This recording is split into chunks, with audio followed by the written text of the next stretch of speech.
If you had $100 million, what would you spend it on? A new car? A new house? Maybe you just pay off your debts. Either way, whatever you choose to spend it on, I think we can agree most of your purchases would have some type of practical rationale behind them. Now, what if I told you that the United States, when given $100 million, chose to spend it on executing criminals? According to an article on AmnestyUSA.com, the United States spends around $137 million per year on the death penalty. Well, to some of you, that may seem practical. I mean, the people they're putting to death, they're killers and rapists. At first thought, I was right there with you. However, after further research, it became clear the death penalty was not the best solution. I'm sure everyone here can agree when I say that murderers and rapists are monsters, and so it seems fair, even logical, to put them to death for what they've done. As the old saying goes, an eye for an eye. And that's exactly what the death penalty aims to prove. However, the solution to punishing these people is not the death penalty. The most effective and practical solution is life imprisonment. My goal here today is to convince all of you here of this viewpoint. Going into this speech, I was all in for the death penalty. However, after more investigation and hearing both sides of the argument, it became clear that the death penalty is not the effective solution to dealing with crimes like murder and rape. At the end of the day, what needs to happen is the United States needs to abolish the death penalty in favor of a life imprisonment sentence. To start with, we will discuss the cost of subjecting someone to the death sentence. As stated before, the United States spends around $137 million per year on the death penalty. But the solution... But the question becomes, why does it cost that much just to put someone to death? Well, according to deathpenaltyinfo.org, the death penalty costs so much money because they have to pay the cost of the trial, the cost of the incarceration, and any other legal fees the state may have to provide, like a public defender. Keeping in mind how much money goes into the death penalty, let's talk about how much money goes into life imprisonment. The cost to imprison someone for life, rather than the death penalty, is $11.5 million, which, yeah, it's still in the millions, and that's still a good amount of money. Well, that may seem like a lot of government funds, but keep in mind that if the death penalty was abolished, that would be $125 million savings. With that $125 million, instead of putting murderers and rapists to death, the state could spend money on things to better the lives of people, like mental health treatment, funding the education system, and even supporting the families of the victims of these crimes.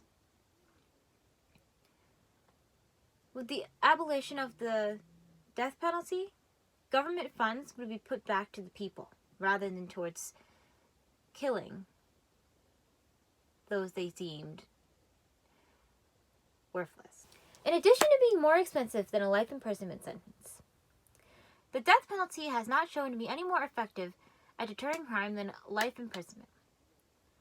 One of the biggest ideas behind the justification of the death penalty is the idea that criminals won't commit crimes if they know they're going to be put to death if they get caught. However, this is not true. According to the CaliforniaInnocenceProject.org, evidence is showing that the death penalty does not deter criminals from committing crimes like murder and rape. In fact, 80% of death penalty cases take place in the South, where crime rates are higher than anywhere else in the world. The reason behind this is, despite popular belief, most murders when committed are not premeditated. They happen in the heat of the moment, which completely throws out the rationale that this knowledge of being put to death will deter people from committing murders, because oftentimes crimes like murder are committed with very little forethought. Using that same thinking, if capital punishment was to serve as a deterrent, the same rationale would go for life imprisonment. The knowledge that if you kill somebody, you'll be spending the rest of your life in a maximum security prison should be scary enough to keep you from committing the crime. As if the expense and lack of effectiveness was not enough, the death penalty also does not provide a chance to correct the wrongdoing on the state's part, should they wrongly convict somebody of a crime. Now, you may think this is America. We have trials and laws and a system that's supposed to prevent things like wrongful conviction from happening. But it happens more often than you think. According to an article by John Grissom in the Los Angeles Times, around 10% of cases in the United States turn out to be wrongful convictions. And off the bat, that number doesn't sound that bad. It's only 10%, 1/10. But when you see it written out as the actual number, it's a lot more frightening than it appears. That's about 230,000 people wrongly imprisoned every year. Now imagine for me, thinking about those 230,000 people, what if they had never been proven innocent? What if they had been put to death for their alleged crimes?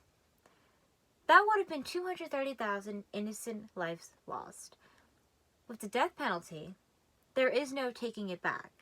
So if you make a mistake and convict someone wrongfully and then you put them to death, there is no turning back. And there's no making up for that. However,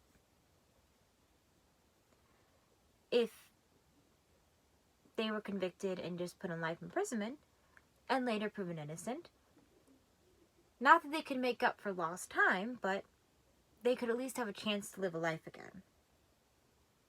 A chance they wouldn't get if they had been put to death. I understand why some of you may be in support of the death penalty. It has a lot of appeal.